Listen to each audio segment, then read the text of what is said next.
Great Crimes by John Escott, 2000. Chapter 1. Dr. Crippen, Murderer.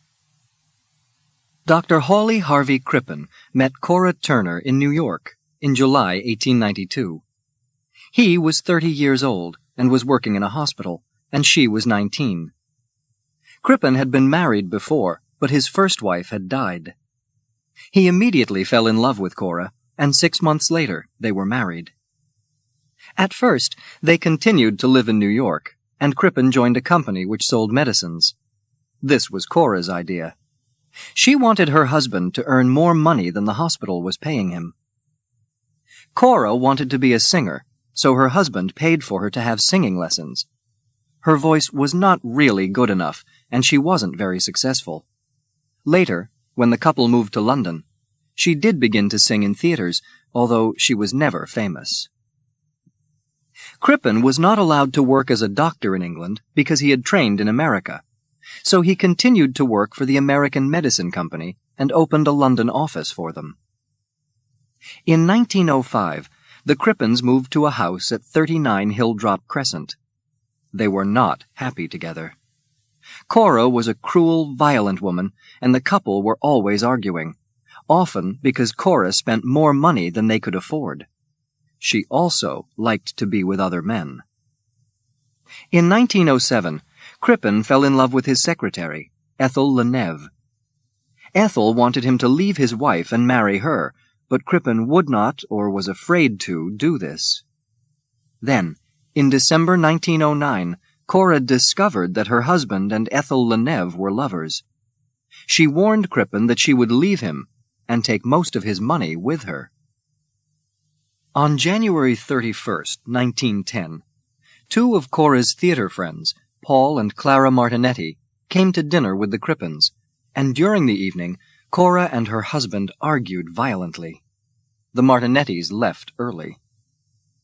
The next week, Crippen told neighbors and friends that Cora had gone to America to look after someone who was sick. This came as a surprise. Cora had said nothing to them about a sick friend, or about traveling to America. Then, some weeks later, Crippen sold several of Cora's rings and some of her other valuables, and in March, Ethel Leneve moved into 39 Hilldrop Crescent to live with Crippen. Later, when Crippen told the Martinettis and other friends of Cora's that she had become ill and had died in America, they could not believe it, and suspected that he was lying. Finally, one of the friends went to the police with the story. Inspector Walter Dew of London's Scotland Yard, England's most famous police station, visited Crippen soon after this and talked with the doctor and Ethel Leneve. Crippen spoke calmly and confidently about his wife, making no secret of the fact that Ethel Leneve had been his lover for several years. He also agreed that the story about his wife's death had been a lie. The truth was, he told the detective, that Cora went to America to live with a lover, Bruce Miller, who had been one of her theater friends in England a few years before.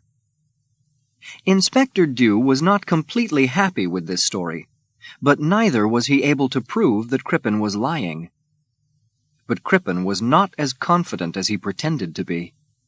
The visit from Inspector Dew had worried him, and after he left, he told Ethel Leneve that they must go away and make a new life for themselves in another country. They began by getting a boat to Holland, then went on to Brussels, in Belgium, where they moved into a hotel for several days. When Inspector Dew visited Crippen's office on July 11th, he was surprised to find the place closed and Crippen gone. Immediately, he gave orders to search the house at Hilldrop Crescent, and it did not take his men long to find what remained of a woman's body under the house. She had been poisoned. On July 15th, Crippen read in a Belgian newspaper that part of a human body had been found under the house at 39 Hilldrop Crescent. He quickly got tickets to sail on a ship, the Montrose, which was going to Quebec, in Canada. To make any discovery more difficult, Ethel Leneve dressed as a 16-year-old boy and pretended to be Crippen's son. They used the name Robinson. The ship sailed for Canada on July 20th, but the captain of the Montrose, Henry Kendall, had read about Dr. Crippen in the newspapers. He remembered photographs of Crippen and Ethel Leneve and began to suspect that Mr. John Robinson and his son were not what they seemed. Sometimes the two men held hands, he noticed, and Mr. Robinson seemed to have had a mustache until recently. The more the captain thought about it, the more sure he became that these were the two people the police were looking for. Kendall sent a radio message back to his company office in London. The information was passed to Inspector Dew, who left England on the Laurentic, a faster ship than the Montrose, which was also going to Quebec. The English newspapers quickly heard what was happening, and for the next week, helped by information coming from Captain Kendall on the Montrose, began to report the chase across the sea for their readers. It made exciting reading. Dr. Crippen and his lover knew nothing about any of this, of course, and were quietly confident that nobody had recognized them. So it was an unhappy surprise for them when they discovered Inspector Dew waiting for them in Quebec. Together with a Canadian policeman, Dew boarded the Montrose and arrested Crippen and Ethel Leneve. They were the first criminals ever to be caught through using a radio message. Dew returned to London with them. They arrived on August 28th. Dr. Crippen's trial, which began on October 18th, took just 3 days. The jury first heard how he had poisoned his wife with hyoscine, then cut up her body and buried it under his house. No one was surprised when they found him guilty of murder. Ethel Leneve was tried as an accessory, someone involved in the crime, although not there when it happened, but she was found not guilty. Dr. Hawley Harvey Crippen was hanged on the morning of Wednesday, November 23, 1910, in Pentonville Prison. Hanging was the normal punishment for murderers in England at that time. Ethel Leneve went to live in America, but later came back to England using a different name. Later, she married and had children. She died in 1967. Chapter 2. The Mona Lisa Robbery. At 7 o'clock on the morning of Monday, August 21st, 1911, 3 cleaners in the Louvre Museum in Paris were walking through one of the rooms, the Salon Carré. The 3 men stopped to look at one of the world's most famous paintings, the Mona Lisa. "This is the most valuable picture in the world," said one of the men. "They say it's worth 1.5 million francs. After staring at the famous smile for a moment or two, the 3 men then walked on to the Grand Gallery, which was the next room, to continue with some repair work. It was 8:35 a.m. before they passed through the Salon Carré again, and one of the men noticed that the Mona Lisa had now gone. "They've taken it away," he laughed. "They're afraid we'll steal it." The other men laughed with him and went back to their work. It was not unusual for someone to move a painting in the gallery. They were often taken away to be photographed and then put back later, so the 3 cleaners did not think any more about it. At 7:20 the next morning, Poupardin, one of the Louvre guards, passed through the Salon Carré and noticed that the Mona Lisa was not in its place. He, too, thought someone had taken it away to be photographed. At 9 a.m., a man called Louis Béraud arrived at the museum. He was a painter and was painting a picture of the Salon Carré. "Where is the Mona Lisa?" he asked Poupardin. "It's being photographed," replied the guard. Béraud was annoyed. He wanted to continue his work, but decided to wait for the return of the famous painting. He waited all morning. "What are they doing with it?" he asked himself. Then, early that afternoon, he told Poupardin to go and ask the photographer to send back the painting. "I don't have much more time," he said. Poupardin went away and came back quickly. "The picture isn't there," he said excitedly. "They don't know anything about it." And he hurried away to find his boss, Georges Benedict.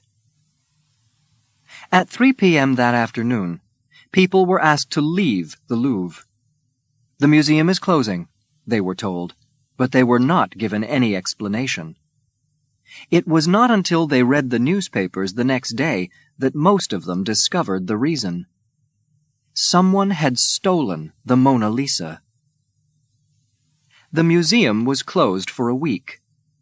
Police believed that the famous painting might still be hidden somewhere inside, and they began to search. Everyone working at the museum had their fingerprints taken. Then the police found the empty frame from the Mona Lisa on some back stairs. Slowly, they began to put together their own picture of what had happened. The thief came to the museum on Sunday, August 20th, and hid in the building after the galleries closed. At 7:30 a.m. the next morning, he took the Mona Lisa, then went into another room and down the stairs where the police later found the frame. He stopped to take the painting out of the frame, then went on to a door which led into a courtyard. The door was locked, so he had to take off the doorknob and break it open. He had only managed to take off the doorknob when he heard a noise, so he pushed the doorknob into his pocket and sat on the stairs. A man working for the museum walked by. He said later that he thought the man on the stairs was one of the museum cleaners, and he unlocked and opened the door for him. The thief went out into the courtyard, walked across it, and opened an unlocked door that led into the street. He ran off towards the Pont du Carrousel, throwing the doorknob away as he ran. The police found it later. When the Louvre opened again, crowds hurried to look at the empty place on the wall of the Salon Carré. They could not believe their eyes. The Mona Lisa really had been stolen. Police questioned hundreds of people, searched hundreds of houses, flats, and rooms, took fingerprints, and talked to other criminals. They also found a thumbprint on the glass in the empty picture frame. But they did not find the Mona Lisa. And as time went on, the people of France began to believe that they would never again see the famous picture they loved so much. Then, one morning in November, in 1913, Alfredo Geri, a man who bought and sold paintings, opened a letter in his office in Florence in Italy. The letter was from Paris, from someone who signed his name as Leonard. The writer said that he was an Italian living in Paris. He said that he had stolen the Mona Lisa and wanted to return it to Italy, where it belonged, and where it had been before it was stolen during the war with France in the 19th century. At first, Geri thought the letter was probably from a madman, but to be sure, he showed it to his friend, Giovanni Poggi, at the Uffizi Gallery in Florence. They decided to write to Leonard and ask him to bring the painting to Milan. On Wednesday, December 10th, a thin young man with a small dark mustache arrived at Geri's office. He told Geri that the Mona Lisa was in his hotel room, and that he wanted 500,000 lira, $100,000, for the picture. Next day, Geri and Poggi went to the young man's room in the Hotel Tripoli Italia, and there was the famous painting. Poggi asked if he could take it to the Uffizi Gallery and look at it together with photographs of the real Mona Lisa. The young man agreed, and the three of them went to the gallery. Later, the young man went back to his hotel and was arrested by Italian detectives. The young thief's real name was Vincenzo Perugia, and he was a house painter. He was actually one of the many people questioned by the French police not long after the painting was stolen, because he had once been employed by the museum. They had searched his room at the time, but had found nothing. Was someone hiding the painting for him? Perugia had been in trouble with the law before, for a robbery. But his fingerprints, kept by the police, only showed his right thumb, and the thumbprint from the glass in the empty frame had been a print of the left thumb. Now, the police searched his Paris rooms once more, and this time they found a 1910 diary with a list of the names of people who bought and sold paintings in America, Germany, and Italy. They also questioned 2 other Italian house painters.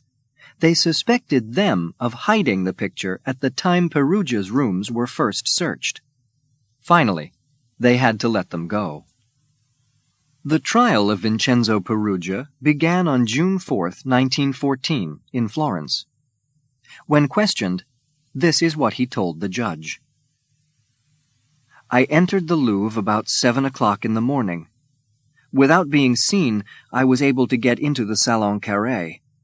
I took the Mona Lisa, took it out of its frame, then left. How did you leave? Asked the judge. The same way I came in, answered Perugia. He was sent to prison for 1 year and 15 days, but this was later shortened to 7 months. Some people believe that Perugia was working with other criminals, one of whom was a painter, and that they offered the missing Mona Lisa to rich Americans who collected paintings. Each of the American collectors bought their Mona Lisa secretly, not realizing that it was forged by one of the criminals and that other forgeries were being sold too. Could it be true? We may never know. Chapter 3. The Lindbergh Kidnapping. It was evening on Tuesday, March 1st, 1932. Charles and Anne Lindbergh finished dinner at their large country house near the village of Hopewell in New Jersey, USA, and Charles Lindbergh went to work in his library. Soon after 9 p.m., he heard a noise like something breaking, but it was a stormy night, and he thought it was probably thunder. His wife heard nothing. Upstairs, their son, Charles Jr., often called Little It, was asleep in his bed. Just after 10 p.m., Betty Gow, the child's nurse, went to check that Charles Jr. was all right. She found the little bed empty and the child missing. Quickly, she went to find Mrs. Lindbergh, but the boy was with neither his mother nor his father. In the child's bedroom, the window was open, and there was rainwater and dirt on the floor. There was also an envelope. Lindbergh called the police, and they hurried to the house. Detectives quickly found a rough wooden ladder about 25 meters from the window of the child's bedroom, and 2 footprints in the garden. The top step of the ladder was broken, and Charles Lindbergh remembered the noise he had heard earlier. A detective checked the envelope for fingerprints, but found none. He opened it. Inside was a note in poor English. Dear Sir, have $50,000 ready, $25,000 in $20 bills, $15,000 in $10 bills, and $10,000 in $5 bills. After 2 to 4 days, we will inform you where to deliver the money. We warn you for making any ding public or for notifying the police. The child is in good care. At the bottom of the letter were 2 open blue circles and a filled blue circle where they touched. The Lindberghs were very rich and famous people. Charles Lindbergh was the first man to fly a plane alone across the Atlantic, from New York to Paris, in 33.5 hours in 1927. And Anne Lindbergh was the daughter of Dwight Morrow, one of the richest bankers in the East. And now, their son had been kidnapped. Soon, All America heard the news on the radio or read it in their newspapers the next morning. President Hoover promised to do everything he could to see that the kidnappers were caught. Al Capone, the famous American criminal who was in prison at that time, offered to help find the child through his friends and contacts in the criminal world. For this, he wanted his freedom. The U.S. government refused his offer. Usually, the Lindberghs only went to their Hopewell home at weekends. Normally, they spent the rest of the week with Anne Lindbergh's family in Englewood, which was nearer to New York. But Charles Jr. had caught a cold, and Mrs. Lindbergh wanted him to stay at Hopewell until he was better. So how did the kidnappers know that the Lindberghs were there that Tuesday evening? It was one of the first questions detectives asked.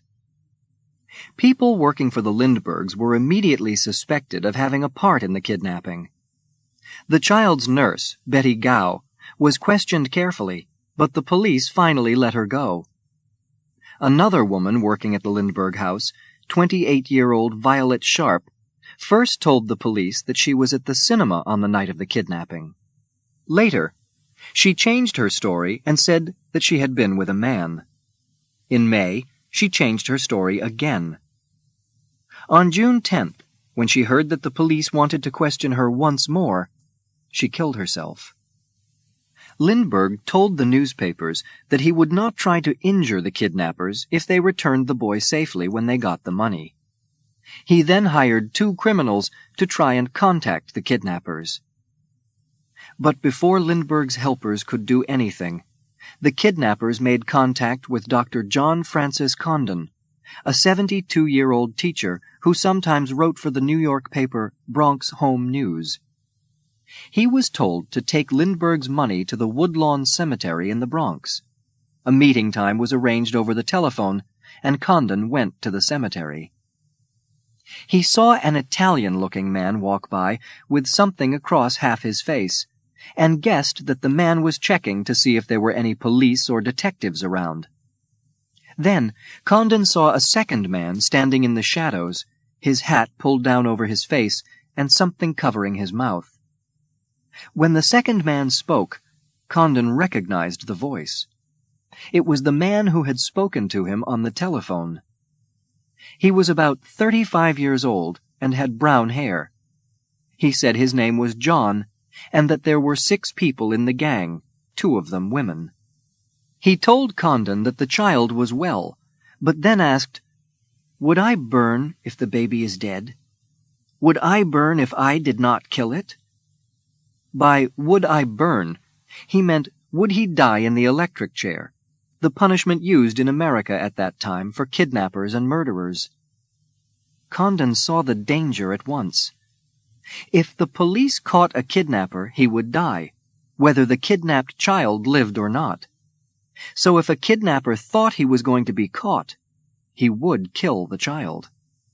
Condon and the man made more arrangements to contact each other. Then Cemetery John, as he became known, disappeared into the night. Several more messages were passed between the 2 men, and then Condon received a package in the post. Inside were Charles Lindbergh Jr.'s sleeping suit and a note making arrangements for the money to be handed to the kidnappers. At 7:45 p.m. on Saturday, April 2, 1932, Condon and Lindbergh went to Raymond Cemetery in the Bronx. Lindbergh waited in the car, while Condon went into the cemetery. They both heard a voice shout, "Hey, Doc!" Soon after, the man calling himself John appeared, with his hat pulled down over his face. "I have $50,000, said Condon. The man gave him a note. It said that the boy was on a boat called Nellie, near the Elizabeth Islands off the coast of Massachusetts. Lindbergh searched for several days, but he never found the boat. Then, on May 12th, 2 lorry drivers found the body of Charles Lindbergh Jr. in some woods about 7 kilometers from the Lindberghs' Hopewell house. He had died only a few hours after the kidnapping on March 1st. The police knew the numbers on the dollar bills which Condon gave to the kidnappers, and they began to watch for them. But it was September 16, 1934, before detectives caught a 34-year-old German, Bruno Richard Hauptmann, when he paid for petrol with a $10 bill, one of the Cemetery John bills. When Hauptmann was arrested, police found another of the bills in his pocket, and at his home they discovered another $13,760 of Lindbergh's money. They also learned that Hauptmann was a carpenter whose job it was to make things from wood, like ladders. Hauptmann said that the money belonged to a business friend, Isidor Fisch, who had gone back to Germany and died there in March 1934.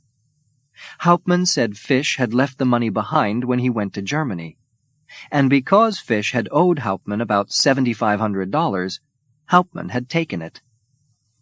"I had no part in the kidnapping," Hauptmann told detectives, "and I did not write the notes to Lindbergh." But the police refused to believe him, and they said that the writing on the notes was the same as Hauptmann's. At the trial in January 1935, Charles Lindbergh said that he recognized Hauptmann's voice. He also changed his story. He now said that Cemetery John had called, "Hey, Doctor," and not, "Hey, Doc," and that he had spoken with a foreign accent. Dr. Condon, who was at first not sure that Hauptmann was Cemetery John when questioned by the police, said at the trial that he was now sure that the German was the man to whom he had spoken in the cemetery. The jury believed both men. Hauptmann said that he had been working in New York at the time of the kidnapping.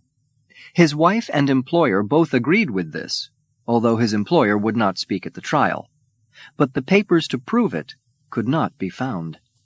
The jury finally decided that Bruno Hauptmann was guilty of kidnapping and murder, and he died in the electric chair at Trenton State Prison, New Jersey, on April 3, 1936. But questions are still asked about the trial.